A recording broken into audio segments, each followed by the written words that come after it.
What is a karmic relationship? Have you had one? Are you in one now? Well, let's discuss. Hello, I'm Francesca, vibrational love match strategist, and I'm here to support women and men seeking loving, long lasting relationships to magnetize their perfect partner and co create a healthy relationship. So, first, we need to define what karma is. So, very simply stated, karma is the thoughts and the actions, whether good and bad, that you produce and that you do. Okay. Now, karma is tied to the Akashic records. So the Akashic records is kind of equivalent to like the scorecard. And that has track of like the tally of the good, the bad, the neutral. So kind of like in sports where you have like wins, losses, ties, it's that type of thing. I don't want to get too bogged down into any of that because we're going to talk about how this relates to relationship. So many times when people say karmic relationships, they're only referring to the bad, the not so fun. And the truth is, you can have good karmic relationships, obviously, from all the good that you have developed in your journey as a soul. And you can have neutral, which means that there may have been some bad in the past. You've now cleared it. It's clean. It's pure.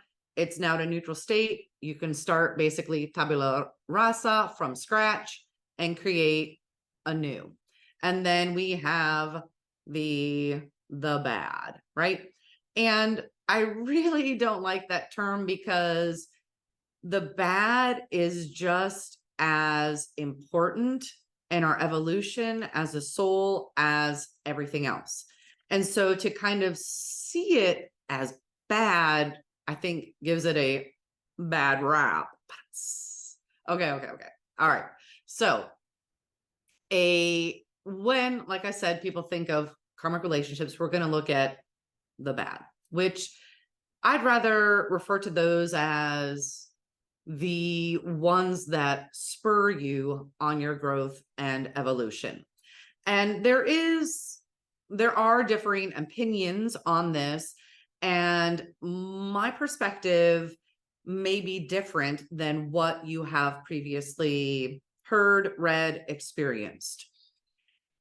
So usually with the bad karmic relationships, it's a relationship that is super painful and it's a roller coaster. These are usually from a very close family member, maybe a close friend, or an intimate partner. And the reason that they show up like that is because those are the relationships that are the most meaningful to us. Think about it. Who can get under your skin the most? Usually an intimate partner or a family member or a super close friend. So, of course, that's how these people are going to show up in your life. There's a lot of contention. Doesn't mean that there can't be good times, especially in an intimate relationship. There's going to be something that draws you to this person, and this person has come into your life to bring awareness to you that in the past, or to bring attention to a pattern of behavior that you may have had that is discordant, that does not align with your current level, your current vibration.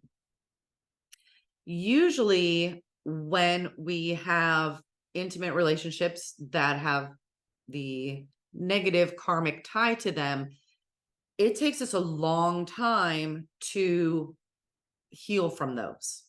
It could be 6 months, it could be a year, it could be 2 years until you maybe get the clarity where you can see it for what it was, where you can clear that. And yes, the good news is you absolutely can clear those negative karmic relationships.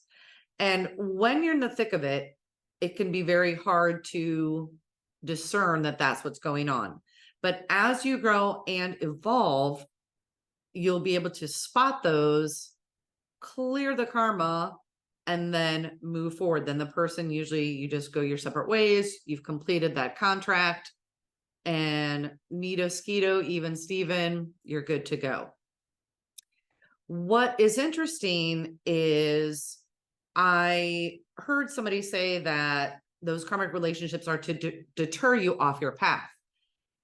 I absolutely think it's quite the opposite. In order to get your attention, because humans are simple, we like to categorize things and we keep things as either like pleasure or pain. What gets your attention the most? The pain, the suffering. So in order to get our attention, that's what that relationship does.